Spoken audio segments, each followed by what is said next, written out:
We got to watch this, and then yeah. All right. All right. Let's see. See, so P Diddy situations. Yeah, this man is crazy. I've watched a couple videos about it. I just wanted to what's it called? I just wanted to look at it through again. P. Diddy's scandal has finally uncovered just how dark and twisted those in control of our culture really are. From some of the most disturbing sex parties ever recorded, sleepovers with a teenage Justin Bieber, funding and controlling your favorite celebrities, hosting his own Love Island where he took people off the radar. I got an island, it's called Love Island. When you going off the grid with me, you gotta go to sleep for a week. Freak-off parties, whilst also allegedly taking down some of the most iconic musicians in the industry. The P. Diddy situation is truly disturbing, and now that he's in custody, only time will tell what's going to happen next. But the fact that this has been going on secretly behind the closed doors of the Hollywood elite for decades shows just how well covered this truly was. But now finally, the truth is unraveling in front of our very eyes.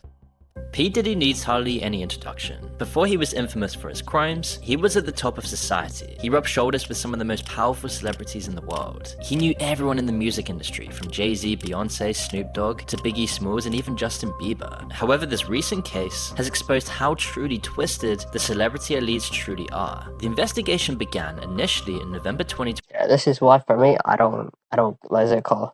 I don't look at a celebrity as like an idol personally because especially most of these people, they're not good people. Whether you want to do political anything, they're not good. The only reason they try to cut because their PR, like the stuff they do. So there is very few good celebrities, but majority of them are not good, especially the ones that are LA based, if you know what I mean. So yeah, that's a tip. By Sean's ex-girlfriend, Cassandra Cassie Ventura. She accused him of misconduct and filed a lawsuit. Cassandra and P. Diddy then settled out of court the very next day, and one of his lawyers, Ben... Oh yeah, for a lot of people that don't know, I think the time that she did this is like when, like, I think New York was like, hey, if you have any like case from like back then that that you want to settle, you gotta settle it before the end of the year. So I think that's why she did it, but I think she was kind of smart because now she just opened the door for a lot of like things, and other people as well. I forgot who was clear that it was by no means an admission of wrongdoing. P. Diddy then released a statement wishing Cassandra the best in order to further support the idea that he was innocent. But guilty or not, it certainly left a stain on his name. Cassandra then released a statement thanking her friends and family for their support, and the settlement amount was left undisclosed. It seemed to be a case closed, done and dusted job, or at least that's what he thought. Little did P. Diddy know that this would be the beginning of the end for him, and would start the ball rolling with many accusations and investigations that would lead to his demise. Bro, I still can't get over. Hold up. And would start the ball rolling with many accusations and... I still can't get over it. 1,000 bottles of baby oil. Like, where do you get like you might as well be the CEO of Johnson & Johnson because goddamn, break a 50. Like, he had a 50-yard backyard bed. Oh my goodness, what? I don't even know if my bed itself is 50 feet. I don't even think it's even like 20. What the fuck? Investigations that would lead to his Like, demise. that's crazy. I'm sorry. A further 2 lawsuits were then filed, with accusations of abuse and sexual assault by 2 other women. Joy Dickerson claimed that in 1991, when she was just a 19-year-old college student, P. Diddy had drugged her after a date and sexually assaulted her in her home. Lizard Gardner was the next victim to come forward, claiming she and a friend were drugged and put in separate rooms where at first, P. Diddy and then Aaron Hall would do awful sexual acts against them. She then found out her friend had the exact same treatment as well, as it seems like they both took turns doing these awful crimes against these girls. Lizard was just 16 at the time, and then a few days later, P. Diddy pitched up at her house and assaulted her again, this time choking her until she passed out, as he was irritated at the thought that Lizard might mention this to his girlfriend. Then in December 2023, another person came forward. That is crazy. I didn't know this one. Oh my god, that is expensive. Pedo. With more accusations aimed at him. She claimed that she had been gang raped and sex trafficked. She said that Harvey Pierre, who was the president of Combs Bad Boy Records, flew her from Detroit to New York in 2023. However, while with them, a third man joined P. Diddy and Pierre and raped her. P. Diddy even complained that he couldn't finish until he had his nipples pinched. The suit included a photograph from the night in question of her sitting on Sheen's lap. She was only 17 then, and was now the 4th woman to come forward in just a matter of weeks. This time P. Diddy did not settle out of court. In fact, he issued a statement on his Instagram saying, quote, "Enough is enough. For the last couple of weeks, I have sat silently and watched people try to assassinate my character, destroy my reputation and my legacy." Sickening allegations have been made against me by Wonder individuals why. looking for a quick payday. Let me be absolutely clear. I did not do any of these awful things being alleged. I will fight for my name, my family, and for the truth. But there were several red flags hinted by friends of P. Diddy, particularly in Usher's interview with Howard Stern, where subtle suggestions indicate that these new allegations were possibly founded as far back as 2016, back when the interview took place, as Usher described his experiences when he lived with Sheen Coon for a year, and said he was exposed to some very curious things, but at that age he didn't understand it. I moved to New York City, and I lived with Sean Puffy Combs for a year. We're sending you New over York to something City. called Puffy Flavor Camp There you go.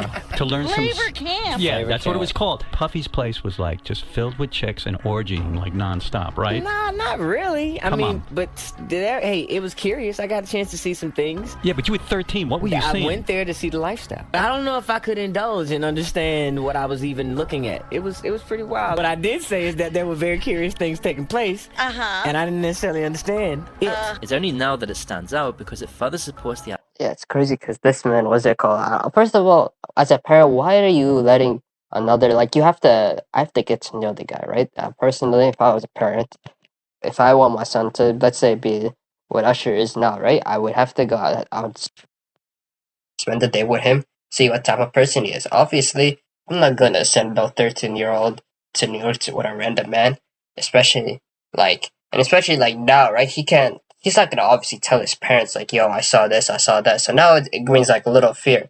And now him remembering and saying all this stuff is kind of interesting. allegations. When Howard asked Usher if he would allow his own son to participate in the Puffy Flavor Camp, as P. Diddy would call it, Usher didn't hesitate to say no. 14 years old. You're a dad now. Would you ever send your kid to Puffy Camp?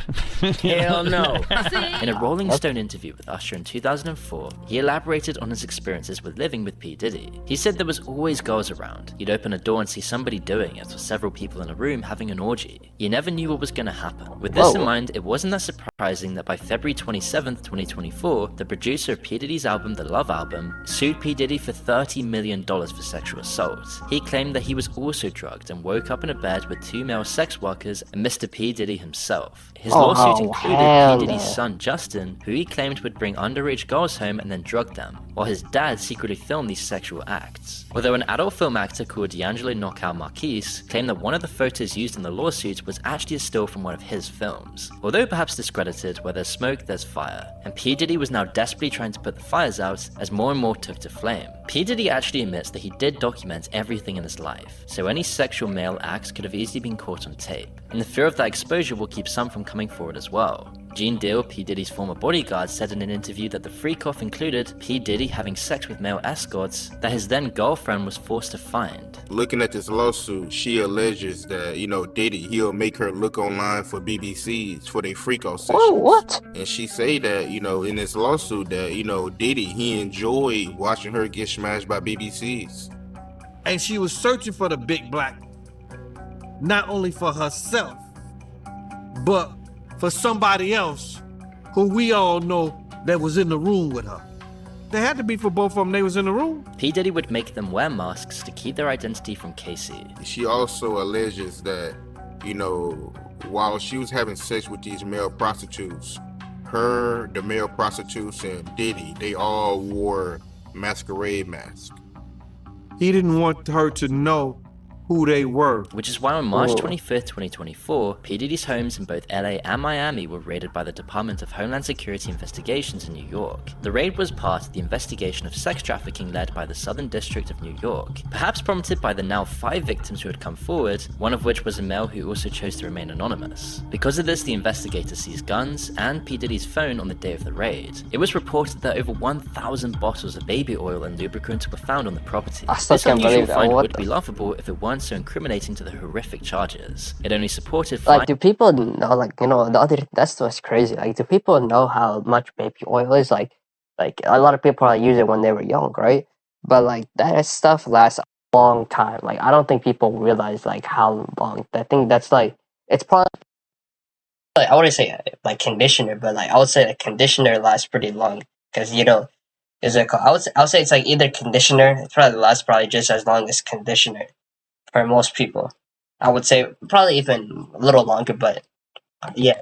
rumors of sex parties that would go on for days with drugged up women and male escorts, all performing sexual acts in the quote freak off to satisfy P. Diddy's endless need for lust. In the Los Angeles home, P. Diddy's sons were also put in handcuffs during the raid. It was reported by their mother that the federal agents used excessive unnecessary force and that it was just racially motivated. But it couldn't be any further from the truth. Everyone allegedly involved was being taken down, and over the coming months the truth would unravel about how truly disturbing this Hollywood celebrity culture truly was. Now, P. Diddy's parties are known to be insane, as you can probably tell by the 1,000 bottles of baby oil. At these parties, it was reported that the drugs offered were all designed so that party participants could go on for hours having sex. There was a drink called the 2C, which was dosed with a bunch of drugs. Jaguar Wright explained this in an interview, as she said that P. Diddy would put in Special K, also known as ketamine, to relax your muscles. Now, if you don't know what ketamine is what they call on the street Special K. It's a veterinary drug. It's a horse tranquilizer. This was then mixed with cocaine and Viagra to counteract the negative side effect of limp noodle, as Jaguar described it, creating the perfect mix to relax you while still keeping you completely energized for sex. The cocaine keep you up all night, but unfortunately, it gives you limp noodle because of with the blood flow. So you want to fuck with a half-hard dick all night. So that's why you had the Viagra, to make sure that the involuntarily stays hard while you're numbing your fucking self with the coke. Jamie Foxx even said that he'd been to one of these parties, and it's very likely that most people in the celebrity LA Hollywood culture would be partaking in this stuff, especially with the recent allegations coming forward in the last couple of weeks. And it's truly disturbing to think what was happening there. Recently a video was shown by CNN of P. Diddy assaulting Casey, which further supported her claims. The video shows her Oh yeah, I remember seeing this on Twitter. Oh my god, yeah, that man. That was the day I knew like he's 100% guilty. Like, I think to he's leave the hotel party, and P. Diddy had already given her a black eye by this point. In the video, P. Diddy's wearing nothing but a towel, and as he catches up to her, he violently pushes her down, then proceeds to kick her twice and tries to drag her down the hall. But my question is, why did the hotel not to keep this the whole time? That was my question. That's what I realized, and then it had to take. I think it was attained by CNN or attained by TMZ, but it was one of the two. But that's the thing that threw me off. I'm like, why did they keep this? They did not do anything good. If they had it, obviously, but if someone the footage shows further abuse when he throws a bunch of glass in her direction. It's obvious that he's very intoxicated at the time, having just emerged from one of these awful parties. After this footage went public, P. Diddy posted an apology saying he was disgusted with himself when it happened, and that he's disgusted with himself now. It's so difficult to reflect on the darkest times in your life. Sometimes you gotta do that. I was what you mean by that? I hit rock bottom, but I made never mind. Oh, sorry, no. My behavior on that video is inexcusable. I take full responsibility for my actions in that video. I'm disgusted. I was disgusted then when I did it. I'm disgusted now. He claimed that he sought help and went to rehab after the incident. I went and I sought out professional help. I had to go into therapy, go into rehab. I had to ask God for his mercy and grace. I'm so sorry. But I'm committed to be a better man each and every day. I'm not asking for forgiveness. I don't know about that. The LA County District Attorney's Office also issued a statement saying that while the video was hard to watch, they could not use it for further action as the footage and incident happened beyond the timeline where it'd be of legal use. However, they encouraged others to come forward. It was what does that even mean? So they couldn't use it because it was 2060. What does it? Bro, this is why the justice system is like horrible in America, I swear. So it's gotta be one of the worst justice, like rules and stuff, especially nowadays, like the stuff that they've been doing, it's crazy. I don't know how to explain it. Like, it's just crazy. Explained that P. Diddy paid the hotel $50,000 for the footage so that it would not be leaked to the public. The sad reality is that this is the only incident caught on surveillance and actually exposed to the public. However, Casey's lawsuit was riddled with far more horrific accusations. That girl went through some tumultuous that she never thought that she would ever have to go through being in the music business. She claimed that P. Diddy would go into fits of rage and that she was his main target of savage beatings. They went into the bedroom and shut the door, and all I could hear is screaming and yelling and whatever was going on in there, I don't know. But all I could think of was to grab Cassie's things and start packing it up and just getting her out to safety. She claimed that he would drug her and force her to have sex with other men while he watched, filmed, and masturbated. Oh, what a sick ass. Okay, I'm out, bro. What the? So this is some cuck stuff. What the hell? Has since been dubbed as a freak-off, and as we've mentioned, it's come up in many other accusations as well. She also claimed to try to leave him in 2018, which ended up with her getting odd. Casey also claimed that for a brief time she and Kid Cudi started a romantic relationship, but when P. Diddy found out about it, he threatened to set his car on fire and wanted to make sure that Kid Cudi was there when it happened. While it seemed like an idle threat, it did indeed happen. 2 weeks later, Kid Cudi's car was deliberately set alight. As for P. Diddy, this footage of the abuse could not have come at a worse time. He was already being investigated, adding fuel to the fire. Women were coming forward with further accusations, and even men like the Michigan inmate Derek Lee Smith sued P. Diddy for $100 million and won by default. It seemed that P. Diddy didn't even show up to defend himself for this. What is the inmate? Wait, hold on. What's the inmate need with what's that called? With 100 million? Hold on. Oh, he won? Oh my goodness, Amanda sued over an alleged sexual assault. That's $1 million by default after. Wow, he claimed that while at a party in Detroit in 1997, he was a victim of groping and sexual assault by P. Diddy. And once these accusations started coming forward, people started realizing that P. Diddy was just the tip of a giant iceberg of a huge Hollywood conspiracy. You see, Eminem, who's known to rap out his opinions, recently dropped a line in his Killshot diss track, mainly aimed at Machine Gun Kelly, that brought up the possibility of P. Diddy's involvement in Tupac's murder. The line that had fans reeling went, "Kel was the day you put out hits, the day Diddy admits that he put the hit out that got Tupac killed," which was then followed by, "I'm just playing Diddy, you know I love you," and many share Eminem's suspicions, although there has been no real proof of it. It is possible that Eminem is not holding back as P. Diddy's record company Bad Boy Records is funding MGK, who was gunning for Eminem. But Eminem didn't stop there. In other songs like Antichrist, he brings up the video of P. Diddy and Casey and makes fun of possible reasons for P. Diddy to chase Casey. In another song, Fuel, he brings up the lawsuit and insinuates that P. Diddy tried to have Tupac's alleged murderer killed. In another song, Bad One, Eminem raps about P. Diddy possibly blowing up Kid Cudi's car. It hit such a nerve that P. Diddy demanded a public apology from Eminem. He believed that the rapper had gone way too far and was doing more damage to his reputation. This is Kick.com, the most entertaining streaming platform. Whether you're into gaming, IRL, and in light of new developments. Well, he's not wrong, because Eminem's fanbase outnumbers any other rapper, and they tend to be loyal and hang on to their every word. Especially when it comes to the disturbing life behind the scenes in the music industry and Hollywood world, people trust that Eminem isn't just making this up.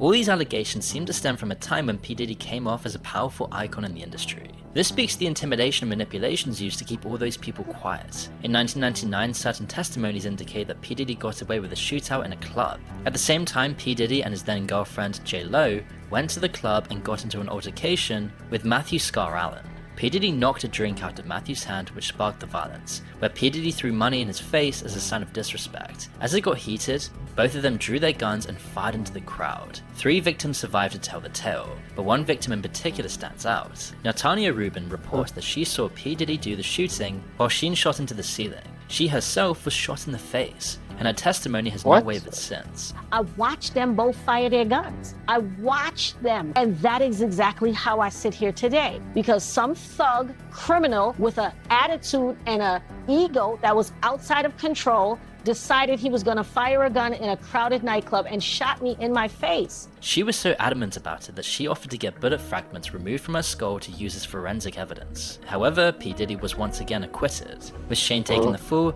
being sentenced to 10 years in prison, pulling the strings behind the scenes once again, and P. Diddy got away scot-free. This was even brought up in Rodney's suit, as P. Diddy would tell him that he even got away with shooting people and would display his guns to instill fear to keep Rodney silent and compliant. The more we uncover about P. Diddy's life, the more these testimonies start to line up a very dark picture of what it takes to actually succeed in the celebrity culture, and how truly powerful the people pulling the strings really are. P. Diddy just seems to be the tip of the iceberg, just one guy who was so clumsy, made so many obvious mistakes, and became so hated by the industry that he's finally now being exposed. But who knows how many other people are out there doing the exact same thing or even worse. But soon another 2 victims would come forward, this time the model Crystal McKinney, who claimed she met P. Diddy in 2003 at a fashion event. He found her attractive and offered to help her with her career, and once he had her at his studio, he gave her alcohol and offered her laced marijuana, stating, "You've never had weed like this before." Quickly, she was very intoxicated, and P. Diddy took her into a bathroom and forced her to perform some certain acts. Later on, she woke up in a cab, but luckily remembered what had happened, and she kept her clothes in plastic if they were ever needed for forensics. But because of his power, she only filed the lawsuit in May of 2024. April Lamprose is another victim of a much older she did it way too late. In That's too 1994, early. she would meet P. Diddy, as he offered to mentor her in pursuing a fashion career. However, this would turn into a lawsuit of 4 incidents where P. Diddy would sexually assault her over the next 6 or 7 years. If she refused his advances, he would go berserk, which almost made her feel obliged. P. Diddy then taped it all without her knowledge and had shown these clips to others. She felt like he had the power to ruin her career in an instant, so she always had to be careful. After a few years, she bumped into him again. This time he apologized for his behavior, but then fell straight back into his old tricks to lure her in. The indictment revealed that P. Diddy also threatened his victims, including by threatening to expose the embarrassing and sensitive recordings he made of freak-offs, if the woman didn't comply with his demands. Kidnapping, also one of the charges, was briefly mentioned in a joking manner in a Conan interview with P. Diddy, where he says, quote, "I don't know if you guys have noticed this, a lot of ladies drink water at parties. They just, so if you don't have what they need, they're gonna leave. You need locks on the doors." And while the crowd laughs at the time, it's only in hindsight did we realize how disturbing the statement truly was. I don't know if guys have noticed this, like a lot of ladies drink water at parties. They just, so if you don't have what they need, they're gonna leave. Right. Gotta keep them there. Right. You need locks on the doors. Which is why last week on September 16th, 2024, P. Diddy was finally arrested at a hotel in Manhattan on charges of sex trafficking, racketeering, conspiracy, and transportation to engage in prostitution. His lawyers claimed he intended to hand himself in, but wasn't awarded the chance. He also claimed that he had handed over his passport, but it was cleverly worded as he had only handed it over to his lawyer, not the federal government. The reason this is important is because he was trying to show that he was not a flight risk, and therefore able to be released on bail. If P. Diddy did try to leave the country, it would turn into a nightmare of trying to get him back. However, his lawyer would have discouraged this. Still, it didn't matter because the judge denied his bail. His lawyer then appealed. Wait, didn't he didn't he get caught in like an island? I think when the first time, I think when they were raiding his house, I think when his kids were there, he got $50 million, which was again denied, and P. Diddy is now facing up to life in prison should he be convicted of the long list of charges, including forced labor, kidnapping, arson, bribery, and obstruction of justice. P. Diddy and his team tried to silence many witnesses with bribes, but while his life went from expensive cars and parties with some of the most rich and famous pop stars in mansions and hotels, he's now confined to 4 walls of a prison cell, waking people up to how disturbing this Hollywood industry truly is. It's also known that the Metropolitan Detention Center in Brooklyn, where he's currently being detained, is known to be hell on earth. It's the same prison that housed R. Kelly, who faced very similar charges, and Mr. Jeffrey was also a former inmate before he was found dead. Since the second appeal of bail was denied, P. Diddy has been put on an S-Watch. His lawyers have said that they will fight this with all they have, as they believe he's innocent. But it's believed that the defense attorneys have an airtight case and are very confident that their investigation findings will secure a guilty verdict. Regardless of the outcome, his career is completely over. He's been exposed for all the vile stuff, and now the truth just seems to keep on unraveling. All his business colleagues and former friends have done everything they can to distance themselves from him. It appears that Usher's deleted a bunch of tweets to get some distance, and even though he claims he didn't do this, it does seem very suspicious and nobody really believes him. But many celebrities are too scared to even speak out against P. Diddy, and some might fear the footage the feds have that could implicate. It's been reported that Justin Bieber is so shocked about the crimes of P. Diddy that he's unwilling to talk about it. And after all the videos of him and Justin Bieber have surfaced back online, it's said that Justin's completely shut down. And you can only imagine some awful things have happened behind the scenes that we'll never truly know about. Justin, who once looked up to and admired the music mogul, now regrets collaborating with P. Diddy on his latest album, and there's probably way more to it than just that. More information has also been leaked about how P. Diddy funded Bad Boy Records by drugging his guests with food and drinks and then filming orgies to blackmail the elite's high-profile guests. Castle Black made the claim, and said he had been waiting to come out with the truth about his knowledge of the matter. But no matter what, this entire scandal should really highlight how disturbing the celebrity world really is, how there's power brokers pulling strings behind the scenes, controlling everyone in the industry, and if you don't fall in line, you can easily be blackmailed, which makes it so that it's almost impossible to know what's really going on. But with more clues like this, people are starting to wake up to how truly awful the celebrity industry truly is. Yeah, that's good that people are waking up. But this man, oh my god, this man, I think has done like every possible crime. I never thought I'd ever see anyone do that. But yeah, I hope he gets convicted. I hope he gets the time. And like celebrities gets exposed. I think what's his name? What's that called? What is his name? Cat Williams, I think, said this. He's like, in 2024, everybody about to get exposed. I'm about to probably put the video there, but yeah. Wow, that is. We don't care nothing about the other side. Period. Period. All of these big dick deviants is all catching hell in 2024. It's up for all of them. It don't matter if you Diddy or whoever you is. TG Jakes, any of them. All lies will be exposed. That's all. And anyone who takes that the wrong way, know why they take it the wrong way.